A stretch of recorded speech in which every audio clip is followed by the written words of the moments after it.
નમસ્કાર. અમારે સદાયને માટે આદરણીય, અમારા વંદનીય એવા પેન્શનર મિત્રો, નિવૃત્ત કર્મચારી મિત્રો, ભાઈઓ તથા બહેનો, સ્વાગત છે આપ સૌનું આપણી આ યુટ્યુબ ચેનલ ભાવેશ મકવાણા ન્યૂઝમાં.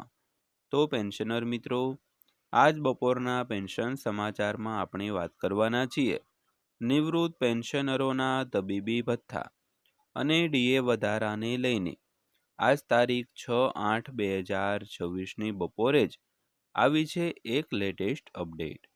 તો પેન્શનર મિત્રો, તમારા તબીબી ભથ્થા તેમજ ડીએ વધારાને લઈને શું આજ રોજ અપડેટ આવી છે, જેની આજના વિડીયોની અંદર આપણે વિગતવાર ચર્ચા કરવાના છીએ. તો આજનો વિડીયો તમે ખાસ કરીને અંત સુધી નિહાળી લેજો. અને જો હજી સુધી આપણી આ યુટ્યુબ ચેનલ તમે સબસ્ક્રાઈબ ન કરી હોય તો ડેઈલી આવી જ અપડેટ અને માહિતીઓ માટે આપણી આ યુટ્યુબ ચેનલ પણ અત્યારે જ સબસ્ક્રાઈબ કરી લેજો દોસ્તો. તો શરૂ કરીએ આજનો આ વિડીયો. તો સૌથી પહેલાં વાત કરીએ તો ડીએ ₹7,500, લઘુત્તમ માસિક પેન્શન, તબીબી સુવિધાઓ. EPS 19/5 રાષ્ટ્રીય આંદોલન સમિતિ સરકાર પાસેથી શું માંગ કરી રહી છે તે અહીં આપેલું છે. જો માંગણીઓ પૂર્ણ નહીં થાય તો તેણે 5 ઓગસ્ટે વિરોધ પ્રદર્શન કરવાની પણ ચેતવણી આપી હતી. તો પીટીઆઈના અહેવાલ મુજબ પેન્શનરોની પ્રતિનિધિ સંસ્થા EPS 19/5 રાષ્ટ્રીય આંદોલન સમિતિએ આ અઠવાડિયે 5 ઓગસ્ટે દેશવ્યાપી વિરોધ પ્રદર્શનનું આહવાન કર્યું છે.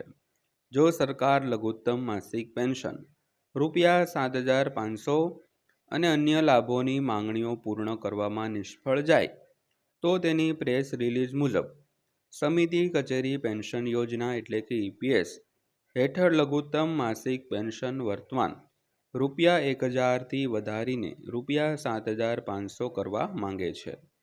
તો કર્મચારી ભવિષ્ય નિધિ સંગઠન એટલે કે EPFO દ્વારા સંચાલિત EPS 1 સપ્ટેમ્બર 2014ના રોજ લાગુ કરવામાં આવ્યું હતું.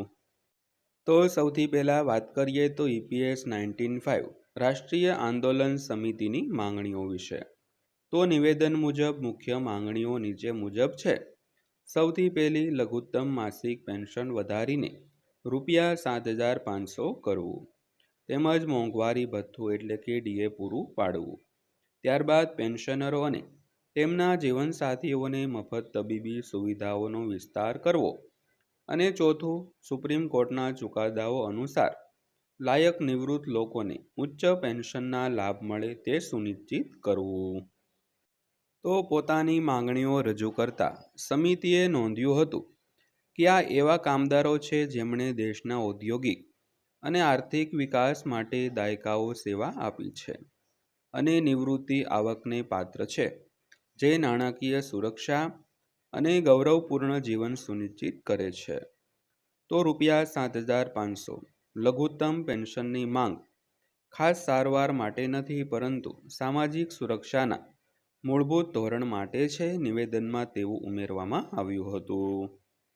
ત્યારબાદ વાત કરીએ તો આજના અર્થતંત્રમાં પેન્શન અત્યંત અપૂરતું છે. સમિતિના રાષ્ટ્રીય પ્રમુખ કમાન્ડર અશોક રાઉતે ન્યૂઝ એજન્સીને જણાવ્યું હતું કે EPS 19/5 યોજના હેઠળ લગભગ 81 લાખ પેન્શનરોને એક દાયકાથી વધુ સમયથી આ માંગણીઓનો પીછો કરી રહ્યા છે. તો સરકાર તરફથી વારંવાર ખાતરી આપવા છતાં કોઈ નક્કર કાર્યવાહી કરવામાં આવી નથી, તેમણે કહ્યું. અને રાઉતે ઉમેર્યું હતું કે નિવૃત્ત થયેલા લોકો આર્થિક મુશ્કેલીઓનો સામનો કરી રહ્યા છે અને તેમાંના મોટાભાગના લોકોને સરેરાશ માસિક પેન્શન ₹1,171 મળે છે, જે સમિતિ માને છે કે આજની આર્થિક સ્થિતિમાં અત્યંત અપૂરતી રકમ છે. તો ત્યારબાદ જોઈએ તો પેન્શનરોના સંગઠને 5 ઓગસ્ટના રોજ વિરોધ પ્રદર્શનનું આહવાન કર્યું છે.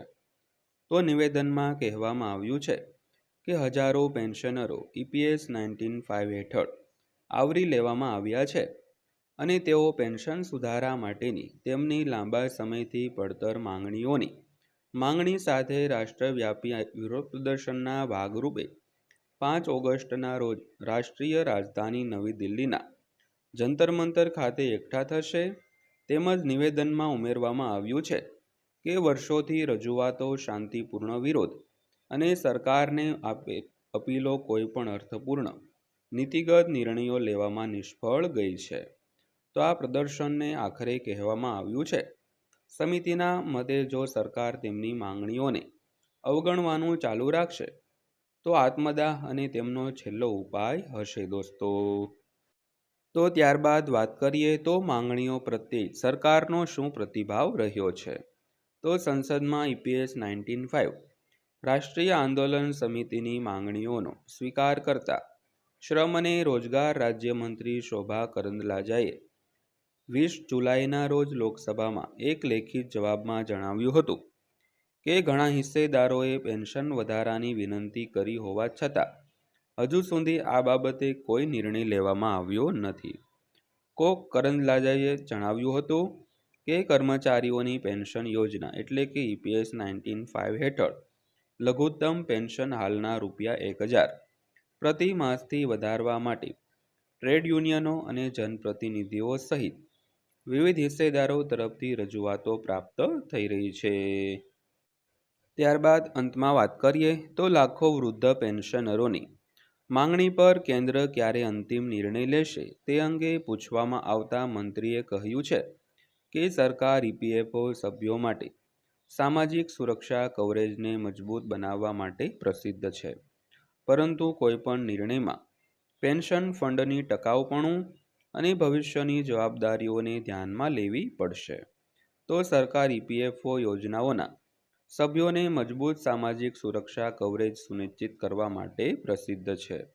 સાથે સાથે ફંડની ટકાઉપણું અને તેના પરની ભવિષ્યની જવાબદારીઓને પણ ધ્યાનમાં લે છે. કરંદલાજેએ આવું જણાવ્યું હતું. તો પેન્શનર મિત્રો, આ હતી આજની માહિતી પસંદ આવી હોય, વિડીયો સારો લાગ્યો હોય તો વિડીયોને એક લાઇક કરજો અને રોજે રોજ આવા જ વિડીયો અને માહિતીઓ જોવા માટે આપણી આ YouTube ચેનલ સબસ્ક્રાઈબ કરી લેજો. તો ફરીવાર પાછા મળીશું એક નવા વિડીયો સાથે, નવી માહિતી સાથે. ત્યાં સુધી સૌને જય હિન્દ, વંદે માતરમ.